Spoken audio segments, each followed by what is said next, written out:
Morning, નમસ્તે વિદ્યાર્થી મિત્રો, કેમ છો? મજામાં? તો વાંધો નહીં. ભૌતિક વિજ્ઞાન વિષયના ચેપ્ટર નંબર 7 બરાબર, સ્ટાન્ડર્ડ 12ની અંદર ચેપ્ટર 7 જે છે ઓલ્ટરનેટિંગ કરંટ બરાબર, ઉલટ સુલટ વિદ્યુત પ્રવાહ અથવા તો પ્રત્યાવર્તી વિદ્યુત પ્રવાહ, એમાં આપણે લાસ્ટ લેક્ચરની અંદર જે થિયરી જોઈતી એના જેવી જ થિયરી આપણે જોવાનો પ્રયત્ન કરીશું. લાસ્ટ લેક્ચરમાં આપણે જોયું હતું માત્ર અવરોધ ધરાવતા પરિપથ માટે, એમ અહીંયા આવશે માત્ર ઇન્ડક્ટર ધરાવતા પરિપથ માટે. ઇન્ડક્ટર વિશે આપણે ચર્ચા કરી ગયા છીએ. માત્ર ઇન્ડક્ટર ધરાવતા પરિપથ માટે પ્રવાહનું સમીકરણ મેળવો.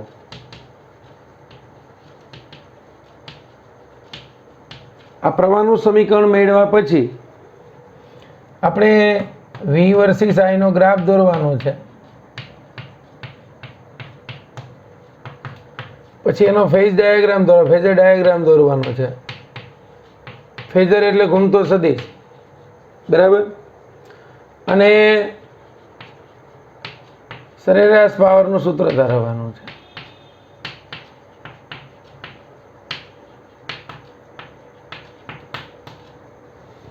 બરાબર. ચાલો, માત્ર ઇન્ડક્ટર ધરાવતો પરિપથ છે. આપણે માત્ર અવરોધ ધરાવતો પરિપથ જોયો. આ ઇન્ડક્ટર છે. પરિપથની અંદર માત્ર ઇન્ડક્ટર જોડેલો છે. એને લાગુ પાડેલા એસી વોલ્ટેજ છે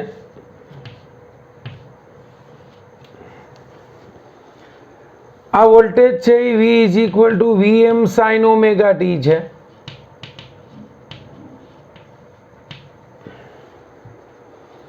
આ એક લૂપ બન્યું અને નામ આપી દઉં ABCD. અહીંયા t બરાબર t સમયે પ્રવાહ પસાર થાય તત્કાલીન પ્રવાહ આપણે દર્શાવી શકીએ છીએ. તો ઇન્ડક્ટરના આ છેડેથી પ્રવાહ દાખલ થાય છે, આ છેડેથી પ્રવાહ બહાર નીકળે છે. જે છેડે પ્રવાહ દાખલ થાય ઇન્ડક્ટરના છેડાને ધન કહીએ છીએ અને ઋણ કહીએ છીએ. એસી વોલ્ટેજના પ્રાપ્તિ સ્થાનના વોલ્ટેજ મહત્તમ છે, આ ન્યૂનતમ છે. અહીંથી પ્રવાહ આમ ગયો.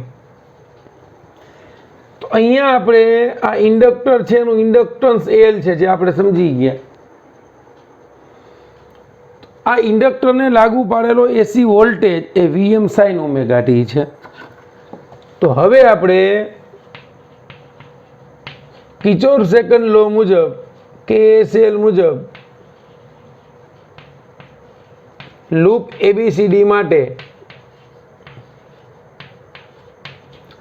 ABCD માટે KSL લાગુ પાડો.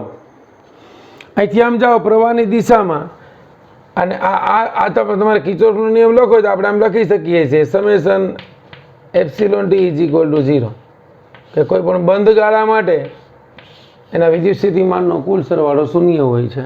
તો અહીંથી લાગુ પાડીએ તો એનું EMF ઋણ થશે -VL, અને આ વોલ્ટેજ ધન થશે +V = 0. VL કેટલા થશે તો કે -L × di/dt + V = 0. એટલે V = L × di/dt. એટલે અહીંયા આપણે I લખશું, di. આપણે અહીંયા આ પ્રવાહ જે છે એ સ્મોલ I ના ફોર્મમાં લખીએ એટલે આપણને આવું સમીકરણ મળ્યું. Voltage V = L × di/dt. આપણે અહીંયા બાળકો પ્રવાહનું સમીકરણ તારવવું છે, તો આપણે I ને સૂત્રનો જો કરતા બનાવીએ તો આવું થશે. di = આ V ની જગ્યાએ આપણે કિંમત મૂકશું Vm sin ઓમેગા t. એટલે અહીંયા આપણે V લખવું હોય તો લખી શકીએ Vm sin ઓમેગા t. પ્રાપ્તિ સ્થાનના વોલ્ટેજ બાળકો અહીંયા સાઇન વિધેય મુજબ બદલાય છે. જે તમારે કોસ વિધેય મુજબ લખવા હોય તો પણ લખી શકો. તો di = Vm sin omega t, આ L છેદમાં વહી જાય, × dt. આ સમીકરણ નંબર 1 આપીએ. I મેળવવો છે માટે સમીકરણ 1 નું સંકલન લેતા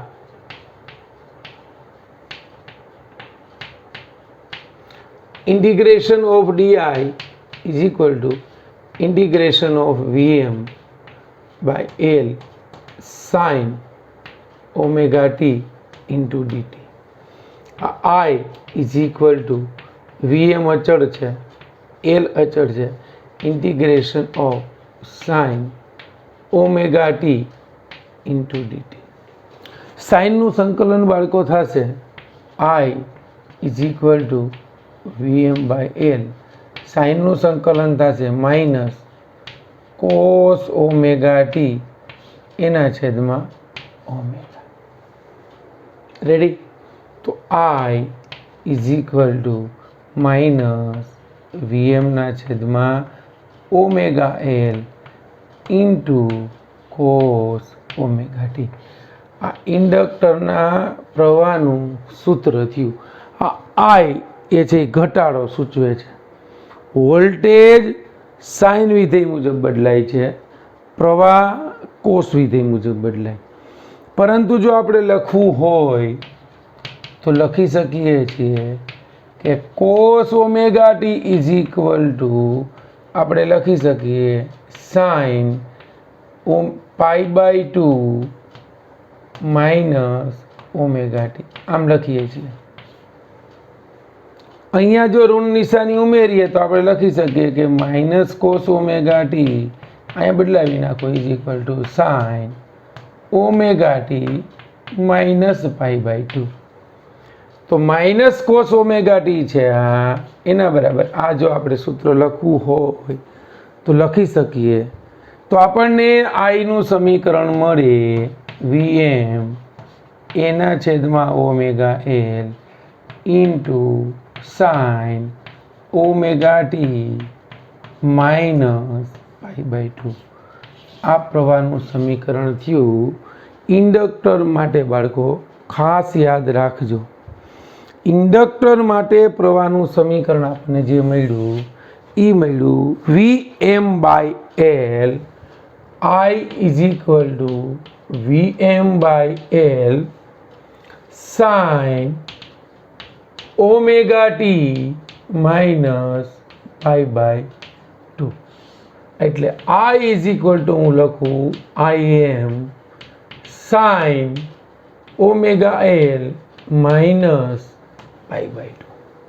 તો અહીં Im is equal to મળ્યું Vm by આ ઓમેગા અહીંયા ભૂલાઈ ગયો આપણે ઓમેગા L.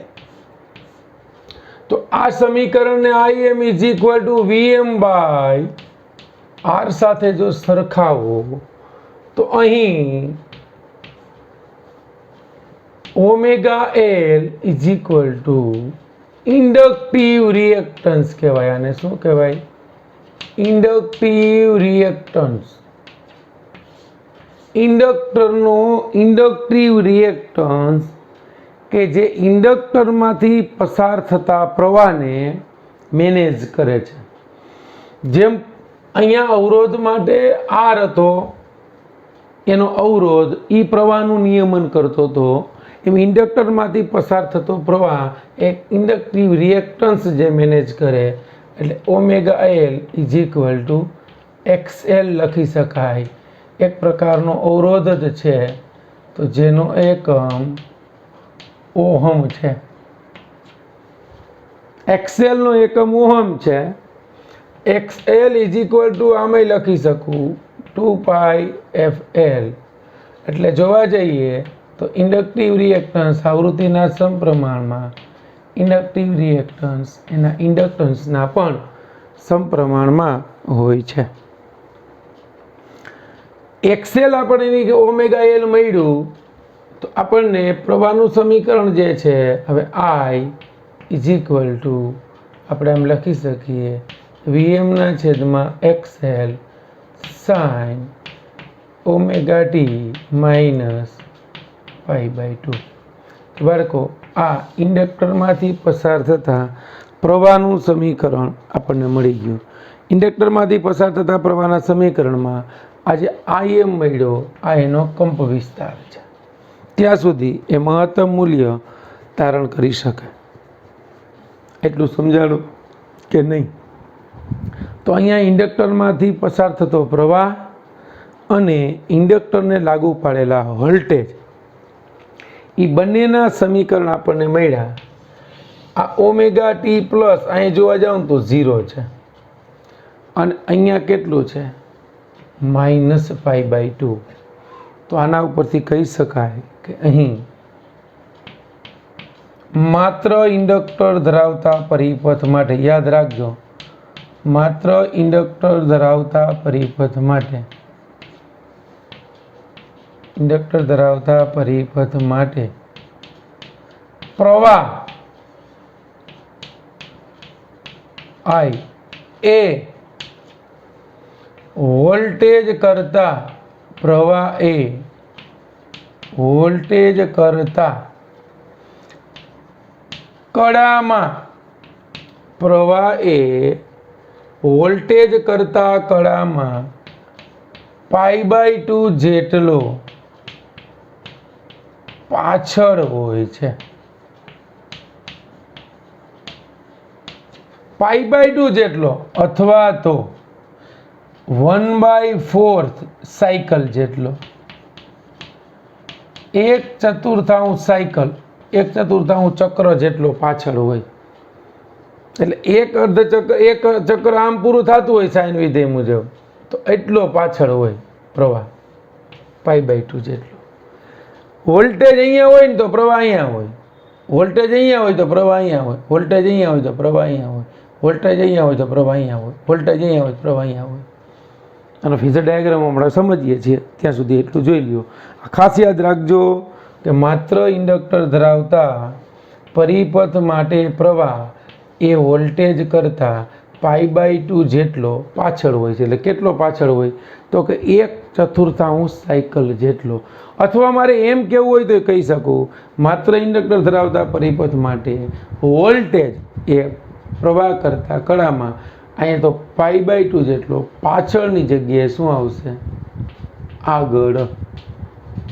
વોલ્ટેજ આગળ હશે ઇન્ડક્ટર ધરાવતા પરિપથ માટે અને પ્રવાહ ક્યાં હશે? પાછળ. ચાલો એટલું જોઈ લઈએ. ચાલો બાળકો, હવે આપણે જોવા જઈએ તો આપણને ઇન્ડક્ટર માટે voltage Vm sin omega T હતા અને પ્રવાહ આપણને મળ્યો હતો Im બરાબર Im sin ઓમેગા ટી -π/2, અથવા તો આપણે આમ લખી શકીએ -Im cos ઓમેગા ટી. બરાબર. આ માઇનસ, આ ઇન્ડક્ટરનો પ્રવાહ આ વિધેય મુજબ બદલાતો હોય તો આપણને કંઈ વાંધો નથી. રેડી? હવે આપણી પાસે જોજો બરાબર, પ્રવાહનું સમીકરણ, વોલ્ટેજનું સમીકરણ આ છે, પ્રવાહનું સમીકરણ આ છે. અહીંયા Im બરાબર આપણને ખબર છે, Vm ના છેદમાં XL છે અને XL એટલે ખબર છે ઓમેગા L છે. હવે સૌથી પહેલા તો આનો વેવ ડાયાગ્રામ દોરીએ. ચાલો, તો ખરેખર તરંગ સ્વરૂપે કઈ રીતે આપણને જોવા મળે? તો મેં તમને કીધું છે એમાં આવો જ્યારે આલેખ દોરો છો ત્યારે આપણે આલેખના કેટલા ભાગ કરી નાખવાના? 4 ભાગ કરી નાખવાના. બરાબર. આલેખના 4 ભાગ, T/4, 2T/4, 3T/4 અને 4T/4. આ થયું ઓમેગા ટી. આ 0.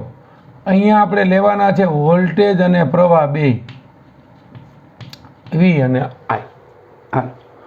આ સમીકરણ મુજબ વોલ્ટેજનો જો ગ્રાફ દોરો તો સાઇન વિધેય મુજબ એ ગ્રાફ આવો મળે આપણને કે ન મળે?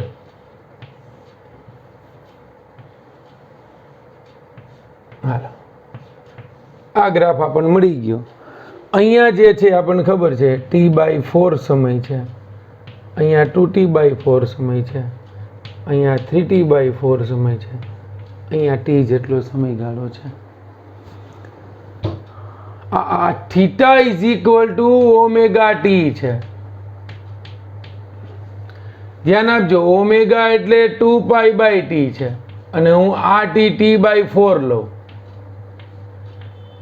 બરાબર. આ T કેટલો લીધો? T/4. તો થીટા આપણને ખબર છે કેટલો મળ્યો, π/2. Theta is equal to π/2. અને આ થીટા એટલે ઓમેગા ટી તમે લ્યો તો એ ખૂણો તમને એ સૂત્ર મુજબ બદલાશે. ચાલો, આ સાઇન વિધેય મુજબ બદલાણો એટલે આ મૂલ્ય મહત્તમ થયું એટલે અહીંયા વોલ્ટેજ Vm મળ્યા. અહીંયા મૂલ્ય ન્યૂનતમ થયું એટલે અહીંયા વોલ્ટેજ -Vm મળ્યા. આ વોલ્ટેજનો ગ્રાફ થયો, બરાબર સમજજો. આ પ્રવાહનો મારે ગ્રાફ દોરવો હોય તો મારી પાસે આ છે. રેડી? અહીંયા આપણે સાઇન 0 મૂક્યું, એમ અહીંયા જો આ cos 0 મૂકો તો એની કિંમત -1 થાય. -1 થાય ત્યારે પ્રવાહ -Im મળશે. એટલે આના કરતા કડામાં I π/2 જેટલો અથવા તો ચોથા ભાગની સાયકલ જેટલો પાછળ રહ્યો. એટલે પ્રવાહ તમને આમ મળશે, જ્યારે વોલ્ટેજ 0 ત્યારે પ્રવાહ મહત્તમ, અહીંયા પ્રવાહ 0 ત્યારે વોલ્ટેજ મહત્તમ, અહીંયા પ્રવાહ મહત્તમ ત્યારે વોલ્ટેજ 0, પ્રવાહ 0 ત્યારે વોલ્ટેજ મહત્તમ. આવો ગ્રાફ તમને મળશે. આ જે પ્રવાહનું મૂલ્ય મળ્યું એ -Im મળ્યું, આ જે મળ્યું એ +Im મળ્યું. બાળકો, આ ગ્રાફ વોલ્ટેજનો છે, આ ગ્રાફ પ્રવાહનો છે. આ વોલ્ટેજ છે, આ એનો વેવ પેટર્ન થઈ વોલ્ટેજ અને પ્રવાહની. આ કન્ટિન્યુ આગળ વધી રાખે. હવે આપણે આનો ફેઝર ડાયાગ્રામ જો દોરવો હોય તો એ પણ દોરી શકીએ. ફેઝર ડાયાગ્રામમાં આપણે શું સમજ્યા હતા, એમાંય આપણે 4 પાર્ટ કરી નાખીએ ભાઈ. તો ફેઝર ડાયાગ્રામમાં એટલી ખબર હતી, શું હતી? તો કે વોલ્ટેજ કરતા પ્રવાહ π/2 જેટલો પાછળ છે. તો અહીંયા હું જો આમ દોરું વોલ્ટેજના ફેઝરને, ધ્યાન આપજો, તો અત્યારે આનું કંઈ કામ નથી ઓમેગા ટીનું. તો વોલ્ટેજના ફેઝરની આ કળા ઓમેગા T1 થઈ. તો આ વોલ્ટેજનો ફેઝર મને આપણે દોર્યો તો આ જે મળ્યું એ Vm sin ઓમેગા T1 મળ્યું. હવે તો કે પ્રવાહ એના કરતા π/2 જેટલો પાછળ છે એટલે આ I નો ફેઝર થઈ ગયો. આ I થયો, આ V થયો. આ બે વચ્ચેનો ખૂણો કેટલો હશે? π/2. તો અહીંયા આપણે વોલ્ટેજનો ખૂણો દોરો તો આની સાથે એક કોસ ઘટક ખૂણો બનાવો તો આ મળ્યું Im sin ઓમેગા T -π/2. આ એનો સાઇન ઘટક થઈ ગયો બાળકો, આ એનો સાઇન ઘટક થઈ ગયો. આ વોલ્ટેજનો મળ્યો એટલું મૂલ્ય મળ્યું પ્રવાહનું મળ્યું. આ એનો ફેઝર ડાયાગ્રામ છે. હવે આપણને એમ થાય સર આપણે એમ નથી દર્શાવવો અને આમ દર્શાવવો છે તો પણ ચાલે. માનો કે હું વોલ્ટેજના ફેઝરને, જો માત્ર ઇન્ડક્ટર L માટે છે, આ વોલ્ટેજના ફેઝરને અહીંયા દર્શાવું તો પ્રવાહનો ફેઝર અહીંયા આવશે. સમજાણું? જો આપણે વોલ્ટેજના ફેઝરને અહીંયા દર્શાવીએ તો પ્રવાહનો ફેઝર અહીંયા આવશે. જો વોલ્ટેજના ફેઝરને અહીંયા દર્શાવવું તો પ્રવાહનો ફેઝર અહીંયા આવશે. વોલ્ટેજના ફેઝરને અહીંયા દર્શાવવું તો પ્રવાહનો ફેઝર અહીંયા આવશે. મતલબ I એ V કરતા π/2 જેટલો પાછળ રહેશે. એટલે ઇન્ડક્ટર જે છે એ પ્રવાહનું નિયમન કરશે પણ એને વોલ્ટેજ કરતા કડામાં π/2 જેટલો ક્યાં રાખશે? પાછળ. પછી આપણે એ પણ જોયું હતું કે Im always less than Vm હશે. આ ખાસ ધ્યાન રાખજો. શું કામે? તો કે અવરોધનું મૂલ્ય એ ઓલવેઝ મચ ગ્રેટર ધેન 1 જ હશે. એક કરતાં તો અવરોધનું મૂલ્ય ઓલવેઝ કેવું હશે? મોટું હશે. કે પરિપથમાં આપણે નથી જોયું 2 ઓહમ અવરોધ જોડ્યો હોય, એ અવરોધ હંમેશા કિલો ઓહમના ક્રમમાં હોય. એટલે 1000, 1200, 1500, 200, 400 એકથી તો ઓલવેઝ મોટો જ હોય. તો આ ઇન્ડક્ટર માટે પ્રવાહનું સમીકરણ, ઇન્ડક્ટર માટેનો વેવ ડાયાગ્રામ, ઇન્ડક્ટર માટેનો ફેઝર ડાયાગ્રામ. રેડી? હવે આપણે ઇન્ડક્ટર ધરાવતા પરિપથ માટે પાવરનું સમીકરણ તારવીએ તો એનો સરેરાશ પાવર આપણે મેળવવો છે. તો એ પહેલાં અહીં તત્કાલીન પાવર જો આપણે મેળવીએ તો તત્કાલીન power P is equal to V into I, આ ઇન્ડક્ટર માટે L લખી શકાય. તો તત્કાલીન power PL is equal to Vની જગ્યાએ VM સાઇન ઓમેગા ટી અને આઈની જગ્યાએ IM કોસ ઓમેગા ટી લખો તો એ ચાલશે. કેવું? માઇનસ. તો આપણને PL is equal to minus IM VM sign omega T into cos omega T મળ્યું.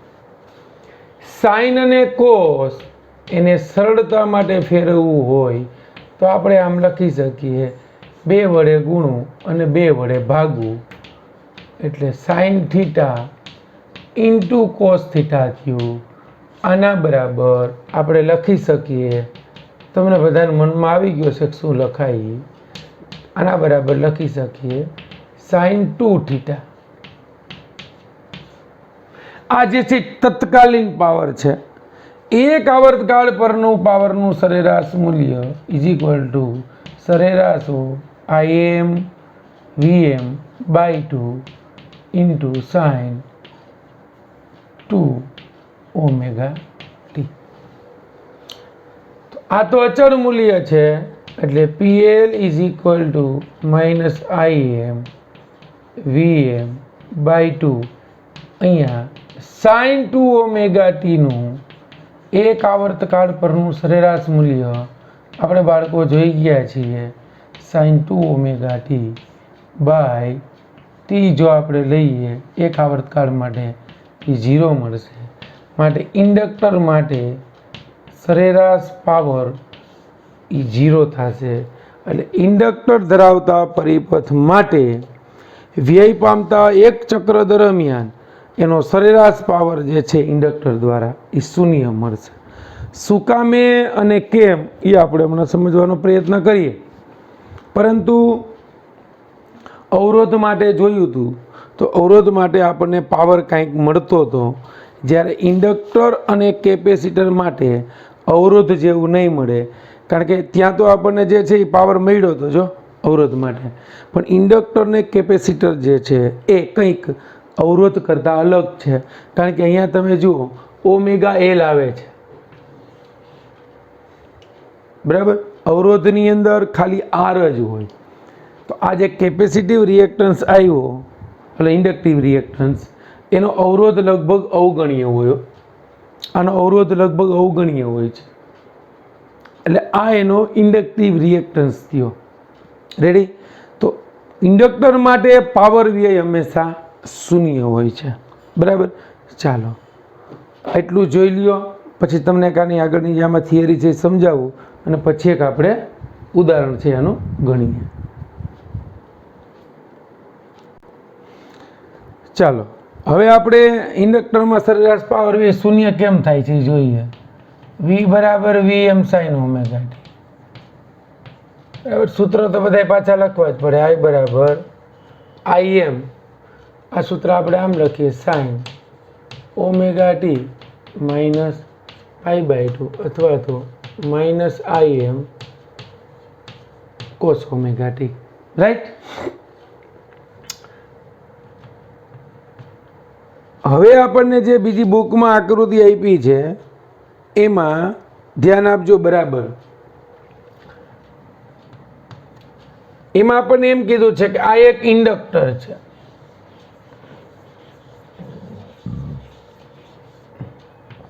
ઇન્ડક્ટરમાંથી પ્રવાહ દાખલ થાય છે, અહીંથી પ્રવાહ બહાર આવે.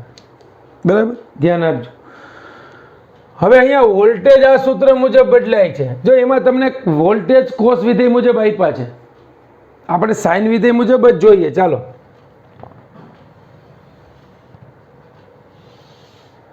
તો આ ગ્રાફના 4 પાર્ટ પાડી નાખો, 1 2 3 અને 4. ધ્યાન આપજો વ્યવસ્થિત બાળકો, બરાબર છે.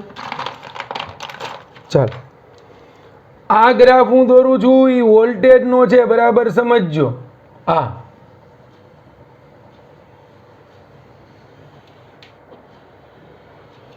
સાઇન વિધેય મુજબ, એમાં કોસ વિધેય મુજબ આપ્યો છે. હવે હું જે ગ્રાફ દોરું છું એ પ્રવાહનો છે.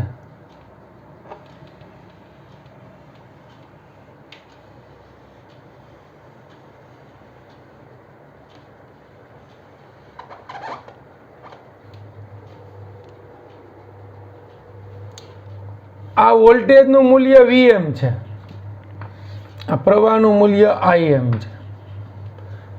આ વોલ્ટેજનું મૂલ્ય -Vm છે, આ પ્રવાહનું મૂલ્ય -Im છે. હવે ધ્યાન આપજો, ઇન્ડક્ટરમાંથી પ્રવાહ દાખલ થાય, ઇન્ડક્ટરમાંથી પ્રવાહ દાખલ થાય ને એટલે ફ્લક્સ વધે, બરાબર. હવે પ્રવાહ દાખલ થાય, ફ્લક્સ વધતું જાય. જો ધ્યાન આપજો, આ પ્રવાહ વધે વધે વધે વધે એટલે ફ્લક્સ જે છે એ વધે વધે વધે વધે વધે વધે વધે વધે. અહીંયા પ્રવાહ 0 થઈ ગયો. જો આ પ્રવાહ આમ આમ વધતો જાય, જો વધે પણ વિરુદ્ધ દિશામાં છે, વિરુદ્ધ દિશામાં પ્રવાહ વધે વધે વધે. હજી પ્રવાહ વિરુદ્ધ દિશામાંથી 0 થઈને વધે છે એટલે ફ્લક્સ વધશે વધશે વધશે. હવે શું થયું, અહીંયા ફ્લક્સ 0 થઈ ગયું. હવે આમ જો તો આ જે ફ્લક્સનો ગ્રાફ છે એ આમ તો આ રીતે આવશે. ઓકે, આ વિરુદ્ધ દિશામાં જ પ્રવાહ આવીને પ્રવાહ ઘટીને 0 થઈ ગયો, ફ્લક્સ શૂન્ય થવું જોઈએ. ઓકે, એટલે ફ્લક્સનો ગ્રાફ તમે દોરો ને તો ફ્લક્સનો ગ્રાફ આમ આવવો જોઈએ.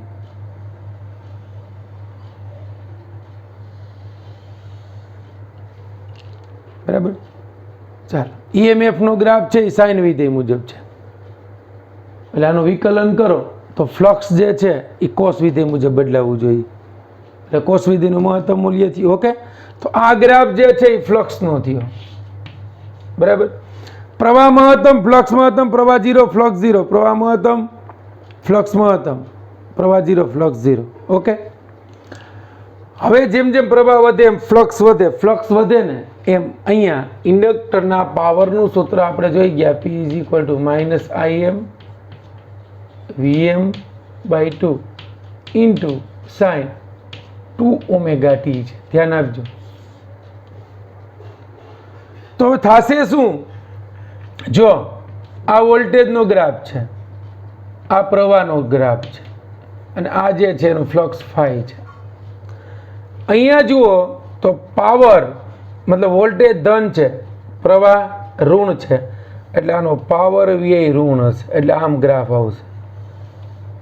આ 1/4 ચક્ર દરમિયાન એનો પાવર ઋણ મળશે. શું કામે?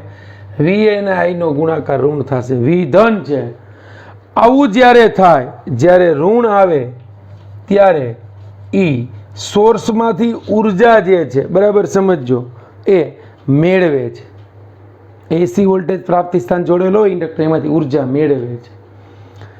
અહીંયા પાવરમાં વોલ્ટેજ ધન છે, પ્રવાહ ધન છે. જો વોલ્ટેજ ધન, પ્રવાહ ધન, બેનો ગુણાકાર ધન, આવું મળે ધન, ત્યારે આ જે છે પ્રાપ્તિ સ્થાનમાંથી ઉર્જા મેળવે છે.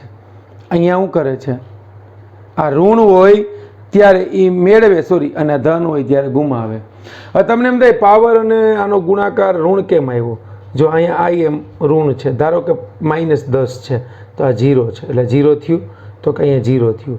હવે આ માનો કે પ્રવાહ 8 છે, -8, અને આ -3 છે, 8 તેરી 24 થયું. અહીંયા આવો ત્યારે પ્રવાહ અહીંયા કંઈક છે, અહીંયા V કંઈક છે, એટલે બેનો ગુણાકાર મહત્તમ ઋણ થશે. ફરી પાછો ઘટે ઘટે ઘટે ઘટે ઘટે, અહીંયા ભલે વોલ્ટેજ મહત્તમ રહ્યા, પ્રવાહ 0 એટલે ગુણાકાર 0 થઈ ગયું. આ ઋણ, આ ધન પાવર. હજી અહીંયા જોવા જાવ તો પાવર આ ગાળામાં કેવો આવશે, આમ ઋણ. શું કામે? તો કે અહીંયા વોલ્ટેજ આ જે આવતા હતા એ ઋણ છે, પ્રવાહ ધન છે, અહીંયા પાછા બંને ઋણ છે, તો માઇનસ માઇનસ પ્લસ થશે. એટલે બાળકો આ જે ગ્રાફ આપણે દોર્યો એ પાવર વ્યય સૂચવે છે. અહીંયા પાવર ઋણ છે, અહીંયા પાવર ધન છે, અહીંયા ઋણ છે, અહીંયા ધન છે. એક દોલન જ્યારે વોલ્ટેજ જે છે એનું પૂરું થાય ત્યારે પાવરના 2 દોલનો પૂરા થાય. શું કામે? અહીંયા જો પાવરની આવૃત્તિ બમણી છે. આવૃત્તિ એટલે 1 સેકન્ડમાં થતા દોલનોની સંખ્યા. વોલ્ટેજમાં આવૃત્તિ ઓમેગા છે, પ્રવાહમાં ઓમેગા છે, પાવરમાં 2 ઓમેગા છે. માટે આનું 1 દોલન પૂરું થાય ને ત્યારે પાવરના 2 દોલન પૂરા થાય છે. એટલે અહીંયા એક વખત સોર્સમાંથી ઉર્જા મેળવે, ગુમાવે, મેળવે, ગુમાવે, એટલે ઇન્ડક્ટર માટે પાવર વ્યય 0 થાય છે. સેમ વસ્તુ કેપેસિટરમાં બનશે. હવે આપણને ખબર છે જ્યારે આ છેડામાં દાખલ થયો ત્યારે માનો કે આ N ધ્રુવ હતો, આ H છેડા તરીકે વર્તે, તો આની ક્ષેત્ર રેખા આમાંથી આમ બહાર નીકળશે. પ્રવાહની દિશા ઉલટાઈ જશે તો આ S બનશે, આ N બનશે. આવું 4 અર્ધચક્રો દરમિયાન 4 ચક્રો દરમિયાન થશે પાવરના. ક્લિયર? ઇન્ડક્ટર માટે. ઇન્ડક્ટરમાં જે છે ઉર્જાનું સૂત્ર આપણને ખબર છે, 1/2LI². જ્યારે પ્રવાહ વધે છે ત્યારે ઉર્જા વધશે. એક વિદ્યુત ઉર્જા અને ચુંબકીય ઉર્જા. વિદ્યુત ઉર્જા વધે તો ચુંબકીય ઉર્જા ઘટે, બરાબર? એ આપણને સૂત્ર મુજબ આપણે વિદ્યુત ઉર્જાનું સૂત્ર આપણને ખબર છે. ઓકે, ચાલો. તો આ ઇન્ડક્ટર માટે પાવર વ્યય 0 કેમ થાય છે એની વાત આપણે કરી. ઓકે બાળકો, હવે આપણને એક ઉદાહરણ આપ્યું છે એ જોઈ લઈએ, પછી આપણે આપણો લેક્ચર જે છે એ અહીંયા પૂર્ણ કરીએ. ઉદાહરણ 7.2. સ્વાધ્યાયના દાખલા ગણવાનો પ્રયત્ન કરજો, બરાબર? એકદમ ઇઝી છે, આવડી જશે. 25 મિલી હેનરીનું એક શુદ્ધ ઇન્ડક્ટર છે. L બરાબર 25 મિલી હેનરી, એટલા હેનરીનું ઇન્ડક્ટર છે. એને 220 વોલ્ટના પ્રાપ્તિ સ્થાન સાથે જોડ્યું છે. જ્યાં સુધી ચોખવટ ન કરી હોય ને ત્યાં સુધી RMS જ સમજવાનું. સ્ત્રોતની આવૃત્તિ, જો સોર્સની આવૃત્તિ F બરાબર 50 હર્ટ્ઝ હોય તો ઇન્ડક્ટિવ રિએક્ટન્સ એટલે XL અને IRMS શોધો. XL મળી જાય, IRMS મળી જાય. હવે XL is equal two omega L. Omega એટલે 2πf ઇન્ટુ L. તો XL ઇઝ ઇક્વલ ટુ 2, પાઈ એટલે 3.14, F એટલે 50 અને L એટલે 25. 25 દુ 50 એટલે અથવા તો આ 100 ગુણ્યા 25, 2500 ગુણ્યા 3.75, સોરી 3.14, એને ગુણ્યા 10⁻3. આ 10⁻3 અહીં ફેરવી નાખીએ, એટલે આ થઈ ગયો 2.5, એને ગુણ્યા 3.14, એટલે XL મળશે તમને 25×75 લગભગ 7.85 ઓહમ. કેટલું મળ્યું XL? 7.85 ઓહમ. હવે XL મળી ગયું તો હવે ઇન્ડક્ટર માટે IRMS જે છે એ કેટલું મળશે ભાઈ? તો કે V એના છેદમાં ઓમેગા L અથવા તો VRMS એના છેદમાં ઓમેગા L અથવા તો V ના છેદમાં XL તો ચાલે. તો VRMS કેટલું છે? 220. XL કેટલું છે? 7.85. તો 220 ભાગ્યા 7.85 કરો એટલે નિયર અબાઉટ આવશે 28 એમ્પિયર. આમાં તમને જો મહત્તમ પ્રવાહ, મહત્તમ વોલ્ટેજના મૂલ્ય કહીએ તો ઇઝીલી મળી શકે. ઓકે બાળકો, તો વ્યવસ્થિત રીતે સમજવાનો પ્રયત્ન કરજો. આ જે છે એ મળ્યું આપણું માત્ર ઇન્ડક્ટર ધરાવતા પરિપથ માટે આપણે સમીકરણો, પ્રવાહનું, ફેઝર ડાયાગ્રામ અને એના વેવ ડાયાગ્રામ અને એના સરેરાશ પાવરનું સૂત્ર ધાર્યું. ઓકે, ચાલો, બેસ્ટ ઓફ લક.